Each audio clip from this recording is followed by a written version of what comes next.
এখন আমি প্রতিষ্ঠান তৈরি করা নিয়ে বলবো। প্রতিষ্ঠান কিভাবে তৈরি হয় সেটা নিয়ে আলোচনা করব। প্রতিষ্ঠান জিনিসটা বুঝতে গেলে আমরা এই মুভিটা দেখতে পারি। অমিতাভ এবং আহ, শাহরুখ খানের দুইজন একই মুভিতে ছিলেন। সেটা হলো গিয়া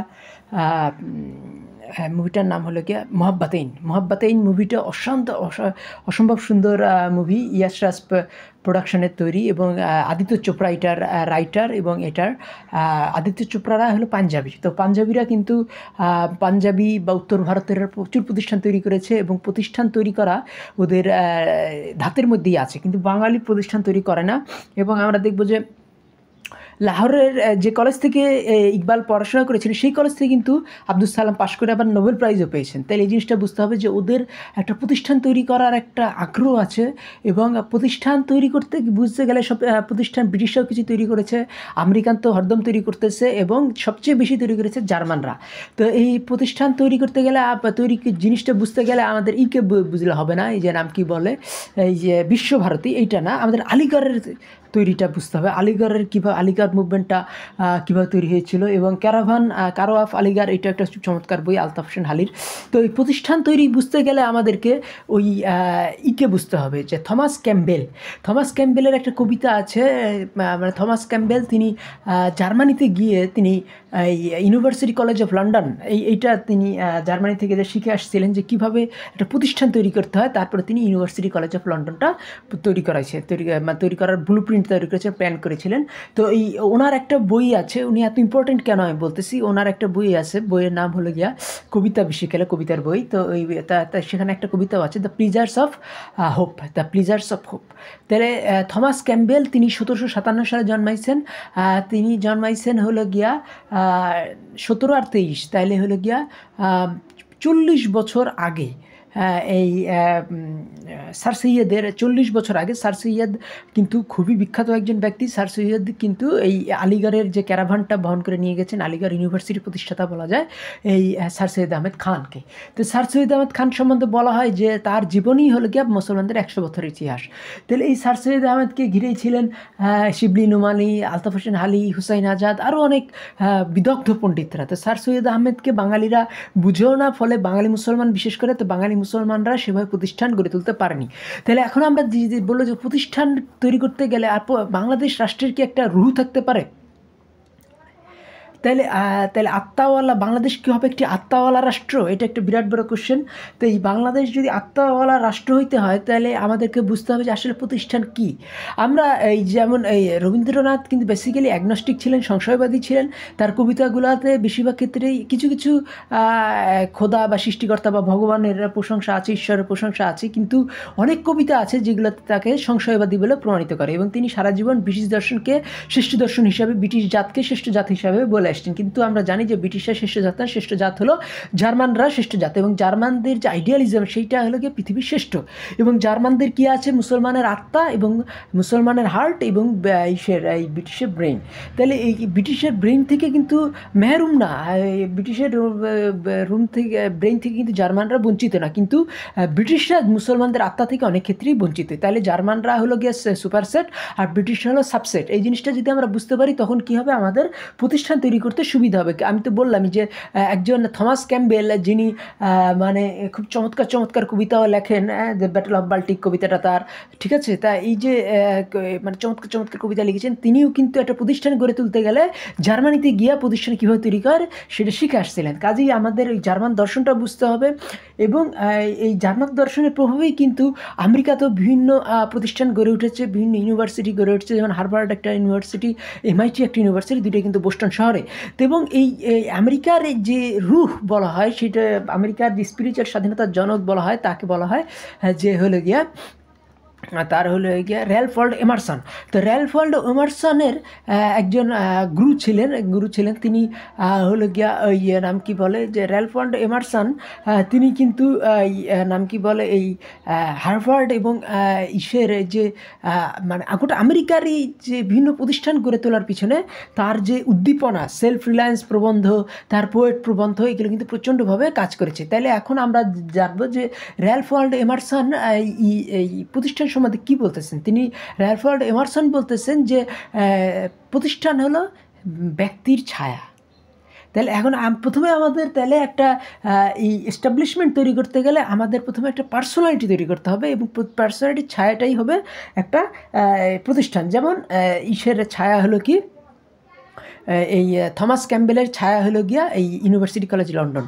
তারপরে ইসের ছায়া কি, নাম কি বলে, এই এই স্যার সৈয়দ আহমদ খানের ছায়া কি, আলিগড় ইউনিভার্সিটি। রবীন্দ্রনাথের ছায়া কি, এই হলো গিয়া রবীন্দ্রনাথের ছায়া হলো গিয়া ওই ওই যে এই বিশ্বভারতী ইউনিভার্সিটি। কিন্তু রবীন্দ্রনাথ নিজেই চাননি যে বাংলাদেশে কোনো প্রতিষ্ঠান গড়ে উঠুক, বাংলাদেশে তাইলে তো তিনি পরিশ্রমের গান লিখতেন, কিন্তু তার কোনো পরিশ্রমের গান নাই। রবীন্দ্রনাথের খেয়াল করে দেখবেন, রবীন্দ্রনাথ 2000 গান লিখছেন, 28 খণ্ড তার রচনা, কিন্তু তার পরিশ্রমের পরে তার কোনো গান নাই। কিন্তু ইকবাল কিন্তু এই যে ইসের প্রশংসায় তার কবিতা আছে, নাম কি বলে, পিরামিড।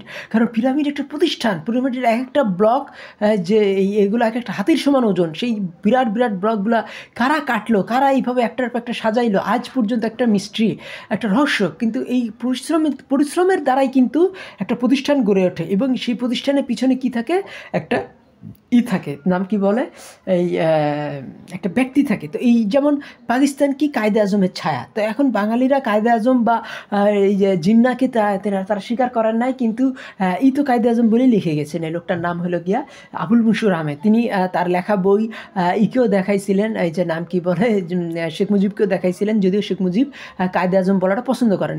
এগুলোই তো হলো শেখ মুজিবের ক্ষুদ্রতা। শেখ মুজিব যে একটা রাষ্ট্র জন্ম দিতে অপারগ, তার এই কথাবার্তা দিয়েই প্রমাণিত হয়। তো কিন্তু আমাদের খেয়াল রাখতে হবে যে একটা রাষ্ট্র জন্ম দেয় একজন কবি, এবং তাকে ধ্বংস করা একজন পলিটিশিয়ান। তো শেখ মুজিব একজন পলিটিশিয়ান ছিলেন। বাংলাদেশ হলো একটা কবির দেশ, সেটা হলো গিয়া এই বাংলাদেশ হলো গিয়া ফরুক আহমেদের দেশ, বাংলাদেশ হলো গিয়া নজরুল ইসলামের দেশ, বাংলাদেশ হলো গিয়া জসিমউদ্দিনের দেশ। এই তিনজন কবিকে যদি আমরা বুঝতে পারি, তাহলে কিন্তু বাংলাদেশকে অনেকখানি বোঝা হয়ে যাবে। তাই এই জিনিসটা আমাদের বুঝতে হবে যে তিনজন কবি, একজন কাজী নজরুল ইসলাম, একজন হলো গিয়া এই জসিমউদ্দিন, আর একজন হলেন গিয়া ফরুক আহমেদ। তাহলে এখন আমরা এই যে কবিদের কথা আমরা বললাম, তাহলে এই যেমন পাকিস্তান তৈরির সময় একটা কথা বলা হয়েছিল যে পাকিস্তানকে তৈরি করার সময় তাদের যারা ফাউন্ডিং ফাদার্স অফ পাকিস্তান, তারা বলেছিল পাকিস্তান হবে একটা আত্মাওয়ালা দেশ। তাহলে আত্মাওয়ালা দেশ কি সম্ভব? এই যে আমি বললাম যে একটা প্রতিষ্ঠান হলো একটা ব্যক্তির ছায়া। তো ব্যক্তিরা যদি আত্মা থাকে, রাষ্ট্রেরও তাহলে আত্মা থাকবে। তাহলে এই বাংলাদেশ রাষ্ট্রের কি আত্মা সম্ভব? অবশ্যই বাংলাদেশ রাষ্ট্রের আত্মা সম্ভব।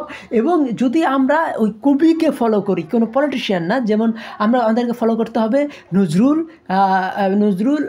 তিনজনকে আমি বলছি, নজরুল, জসিমউদ্দিন এবং আরেকটা হলো গিয়া ফরুক আহমেদ। তো নজরুল ইসলাম গোটা জাতির জনক হিসেবে আমরা নিতে পারি, এবং শহুরের জনপদ হিসেবে, জনপথের জনক হিসেবে আমরা নিতে পারি গোলাম মোস্তফা এবং ফরুক আহমেদ, এবং গ্রামীণ জনগোষ্ঠীর জাতির হিসেবে নিতে পারি আমরা জসিমউদ্দিনকে। তাহলে এই চারজন কবি, একজন হলো গোলাম মোস্তফা, একজন হলেন গিয়া নজরুল, একজন হলেন গিয়া ফরুক আহমেদ, এবং আরেকজন হলেন গিয়া জসিমউদ্দিন। এই চারজনকে আমরা বাংলাদেশের ফাউন্ডিং ফাদার্স বলতে পারি। তাহলে আমেরিকার ফাউন্ডিং ফাদার্সকে এই আমেরিকার কবি হলেন গিয়া এমারসন। আর পাকিস্তানের যদি ফাউন্ডিং ফাদার্স আমরা ধরতে চাই, তাহলে এই জিন্নাতে ছিলেন রাজনীতিবিদ, আমরা ইকবালকে ধরতে পারি। তাহলে এখন আমরা যদি বাংলাদেশকে একটা রাষ্ট্র হিসাবে, যার আত্মা আছে, বাংলাদেশে যদি বিভিন্ন প্রতিষ্ঠান গড়ে তুলতে চাই যার আত্মা আছে, তাহলে আমাদের বুঝতে হবে যে এমন একটা প্রতিষ্ঠান আমরা তৈরি করতে হবে যা হলো একটা ব্যক্তির ছায়া।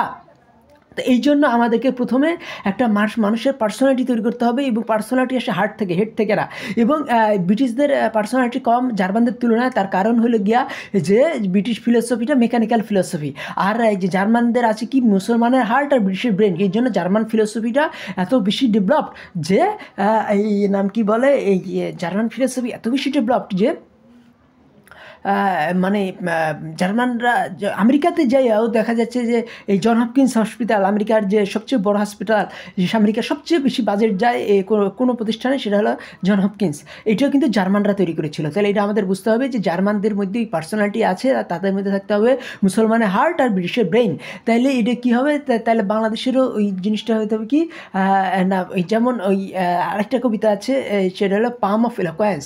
তো এই কবিতা ঠিক না, এটা হলো গিয়া পাম অফ এলোকোয়েন্স, মানে কি, এটা হলো গিয়ে এক ধরনের পুরস্কার দেওয়া হতো আমেরিকাতে বিভিন্ন স্কুলে, কিছু কিছু স্কুলে। তার মানে কি যে এই মানে মানে এটা হলো গিয়া যে জিহাদ কথা বলে, তাহলে জিহাদ কথা বলে এই জিনিসটা মানে কি, যে কাজ কথা বলে, এই জিনিসটা আমাদের বুঝতে হবে, যে কাজ কথা বলে। তাহলে এই যে যখন এইটাকে কথা বলি, এই যে পিরামিডের দিকে দেয়, তখন পিরামিড আমাদের কিছু বলে না? অবশ্যই বলে। তাহলে সেই মানুষ যে হাত তৈরি করেছিল পিরামিড, সে 5000 বছর আগে তারা মারা গেছে, কিন্তু এখনও তাদের ওই সৃষ্টিটা কথা বলছে। তাহলে পাম অফ এলোকুয়েন্স, তাহলে এই যে পাম অফ এলোকুয়েন্স, এই জিনিসটা আমাদের বুঝতে হবে যে এই পাম অফ এলোকুয়েন্স যে এই মানে এই বাগ্মিতা, যে হাতের বাগ্মিতা, হাত যখন কথা বলবে সেটা হবে কি আমাদের শ্রেষ্ঠ, আমাদের কাজই আমাদের কথা বলবে। বাংলাদেশে এখন যে ঢাকা শহরে যে বিশাল বিশাল বিল্ডিংগুলো হয়েছে, এই বিল্ডিংগুলোই কথা বলতেছে যে না, আমরা একটা চমৎকার শহর তৈরি করেছি, কিন্তু এই যে জামটা আমরা ম্যানেজ করতে পারছি না, এটাও কিন্তু আরেক ধরনের কথা বলতেছে। যে এই কান্ট কি বলেছিলেন, কথা হলো বাতি এবং কাজ হলো সূর্য। তাহলে আমাদেরও কী করতে হবে, প্রতিষ্ঠান তৈরি করতে গেলে আমাদের পাম অফ এলোকুয়েন্স দরকার। যে পাম অফ এলোকুয়েন্স মানে যে এই হাতের কথা মানে মুখের কথা না, হাতের কথা, যে কাজগুলো করবো। যেমন তাজমহল কিন্তু আমাদের কাছে কথা বলে। তো এরকমই যে আমরা যদি সেই বিশাল বিশাল বিল্ডিংগুলো তৈরি করতে পারি, বিশাল বিশাল ইউনিভার্সিটি, বিশাল বিশাল নাম কি বলে ব্রিজ, যেমন একটা পদ্মা ব্রিজ কথা বলতেছে, যেমন রাজশাহী ইউনিভার্সিটি একটা কথা বলে। এটা কিন্তু এখানে ছিলেন জুবেরি, ইতারাত হোসেন জুবেরি, এটা তৈরি করেছিলেন রাজশাহী ইউনিভার্সিটির প্রথম ভাইস চ্যান্সেলর। পরে মমতাজউদ্দিন আহমেদ আসার পরে অনেক বড় বড় বিল্ডিং করেছেন রাজশাহী ইউনিভার্সিটিতে।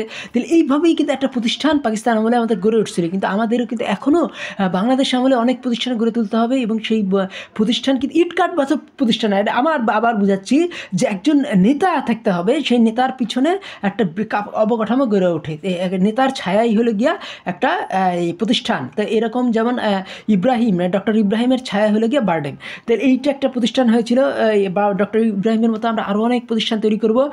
এইটা তাহলে কী হবে, বাংলাদেশ রাষ্ট্রেরও কী হবে, একটা আত্মা ফুটে উঠবে। তাহলে এই যে পাকিস্তান রাষ্ট্রের যে আত্মা ফুটে ওঠার কথা বলছি, কিন্তু পাকিস্তানিরা পরবর্তীতে কিন্তু জার্মান দর্শন চর্চা করে না, তারা এমারসন পড়ে না, তারা নিশ্চয় পড়ে না। আমি পাকিস্তানি অনেকের সাথেই কথা বলেছি, তাদের নিশ্চয় পড়ার মধ্যে অনেক ঘাটতি আছে। তারা শোপেনহাওয়ার পড়ে না, তারা অনেক ক্ষেত্রেই এই হেগেল পড়ে না। তাহলে বা পাকিস্তানিরা কিন্তু ওই স্টেট উইথ এ সাউল বা একটা রাষ্ট্র, আত্মাওয়ালা রাষ্ট্র তৈরি করতে পারেনি। বাংলাদেশ, আমরা আশা করি যে বাংলাদেশিরা এখন কিন্তু অনেক নিৎস্ব পড়তেছে, অনেক বার্কসন পড়তেছে, অনেক এমারসন পড়তেছে, অনেক বাংলাদেশিরা পড়তেছে, নাম কি বলে, হেগেল পড়তেছে। তাহলে বাংলাদেশ কি হবে, আত্মাওয়ালা রাষ্ট্র। আমার কথাগুলি ভালো লাগলে আমার চ্যানেল সাবস্ক্রাইব করুন, লাইক বাটন ক্লিক করুন। ধন্যবাদ।